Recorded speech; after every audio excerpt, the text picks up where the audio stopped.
Hello and welcome to Undead Gaming News, your one-stop shop for all things gaming. I'm your host Zombie, and first up this week we have God of War Ragnarok, as Cory Barlog has taken to Twitter to express his frustration at disappointing decisions made by some retailers to sell God of War Ragnarok 2 weeks early, which of course has caused spoilers to go all over the internet. He began his thread by saying, right now I can really understand the benefit of having just an installer on the physical disc. A retailer selling the game nearly 2 weeks before release, just so disappointing. Sorry to everyone that has to dodge spoilers if you want to play the game fresh. Completely fucking stupid that you have to do this. This is not at all how any of us at Santa Monica Studios wanted things to go. He then ended the thread by saying, to be clear, I was expressing my frustration in the first tweet, not advocating for that at all, not the future I want as a gamer or a dev, just so beyond frustrated. Feel terrible for the team. This whole ordeal is incredibly stressful for us all. At this point, it's unclear which retailer is responsible for actually releasing the game early, but it's likely due to a lack of communication from their supplier. But in some lighter news, Sony have released some big details about the PlayStation VR 2, including its price and release date.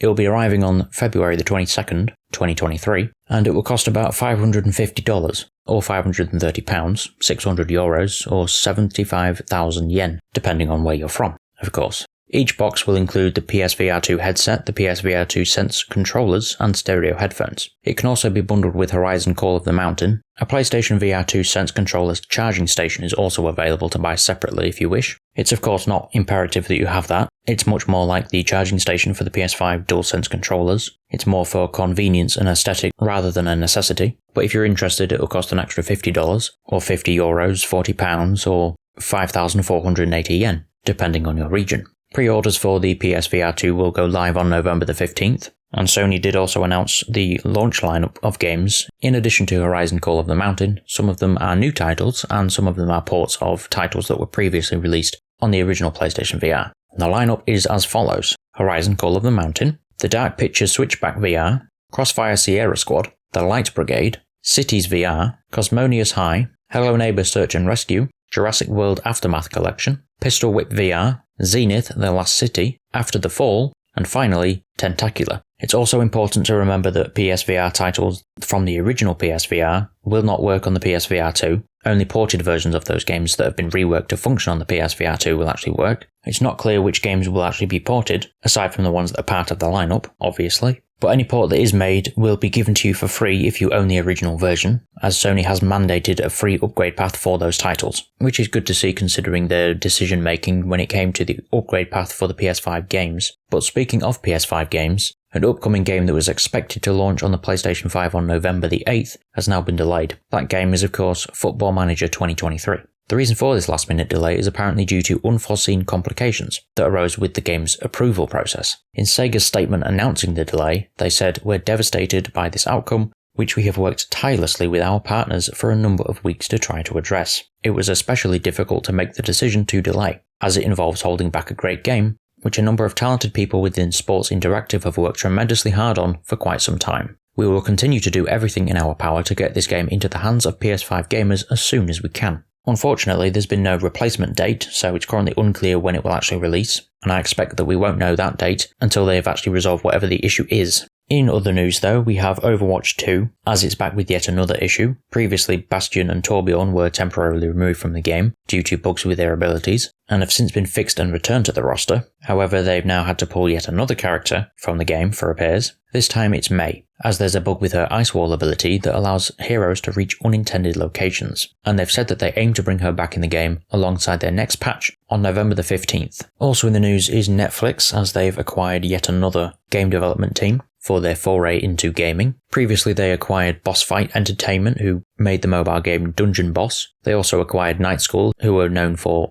developing Oxenfree, and they also acquired Next Games, which is the team behind a Stranger Things puzzle game. However, they've now added Spry Fox to their roster. Spry Fox are a development team based in Seattle, and they are behind the Cozy Grove game. If you're unaware of Cozy Grove, it's an Animal Crossing inspired title that was released on the Nintendo Switch in April last year, and will be followed by a second game, possibly by the end of next year. But for Spry Fox, this new partnership means that they can continue making games that they already were, but with more support and resources to make them better and release them to more people around the world. The developers say they will be able to tap creative people within Netflix as well, and they've also reassured their fans that their existing games will remain downloadable and available in their current forms on their current platforms. As for their future games, like Cozy Grove 2, for example, there's been no change in the company's development efforts, so they will also release on their intended platforms. In other news, we have Embracer Group. Now, if you remember back in August, Embracer Group were able to finalise a bunch of acquisitions, one of which being Square Enix Montreal, which they then renamed Square Enix Montreal to Onoma in October,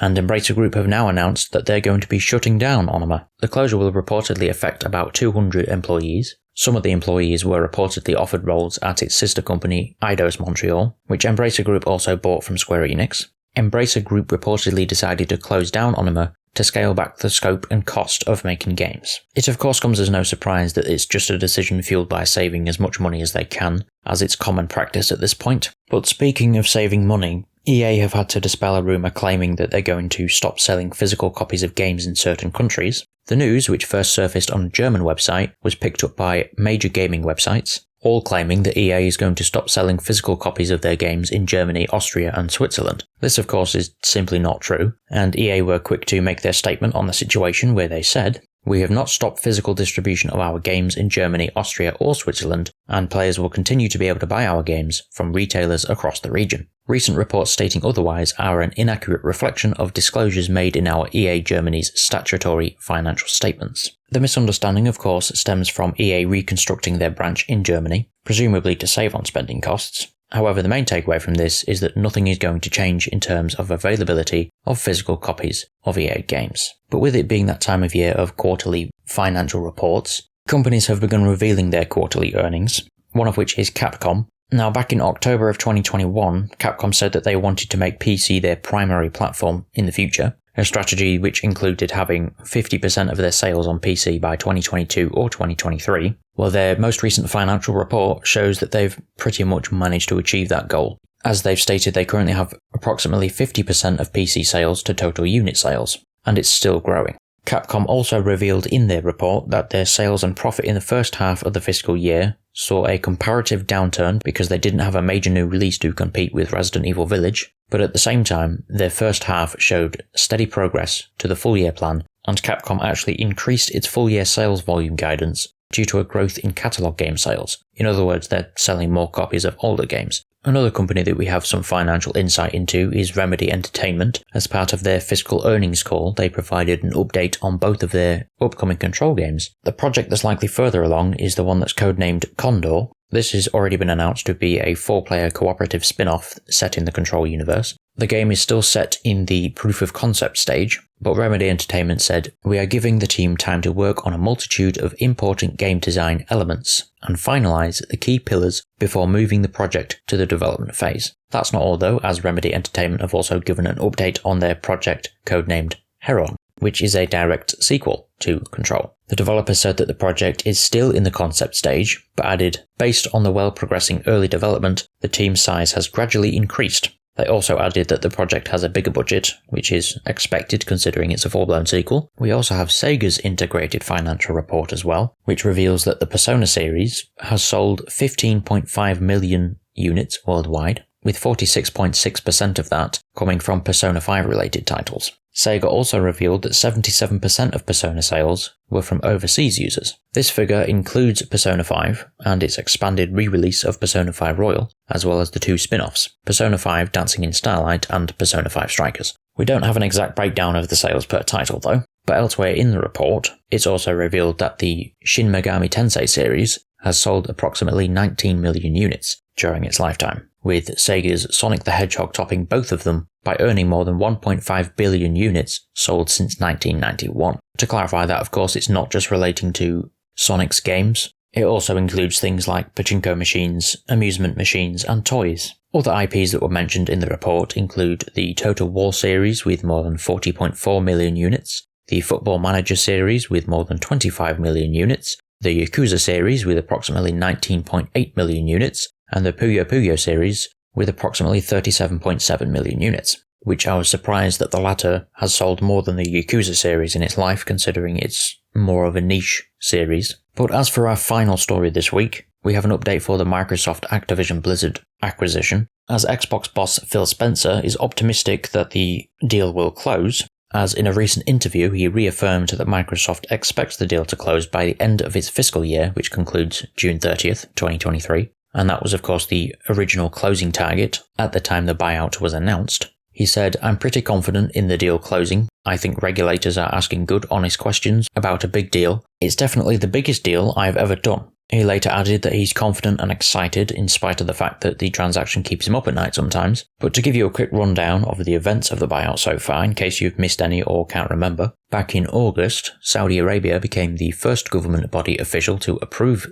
the buyout, which was then followed by Brazil in early October. Brazil accompanied their approval with a blatant rejection of Sony's anti-competition argument. The deal, of course, still faces scrutiny from government regulators around the world, including in the US and the UK, with the UK's Competition and Markets Authority recently expressing concern that the deal could substantially lessen the competition in gaming consoles. Microsoft has refuted Sony's argument that Xbox buying Activision Blizzard would be harmful to competition. Microsoft even also built an entire webpage arguing that the buyout is actually good for players, creators, and the gaming industry at large. They also previously brushed off concerns from the New Zealand Commerce Commission by saying Activision Blizzard doesn't make must-have games. But in the new interview, he also reaffirmed that Microsoft's intent isn't to make Call of Duty an Xbox exclusive franchise, as he said he'd like to treat Call of Duty like Minecraft and bring it to as many platforms as possible. Call of Duty is of course the biggest point of contention with this deal. It's what the European Commission raised concerns over, as they gave Microsoft until the 31st of October to show them that the deal won't be bad for the overall gaming market, using Call of Duty's popularity as an example. However, according to a new report, Microsoft has failed to do that, which now gives the European Commission the chance to move their investigation into Phase 2 if they choose to do so, but they have until November the 8th to announce if they're going to.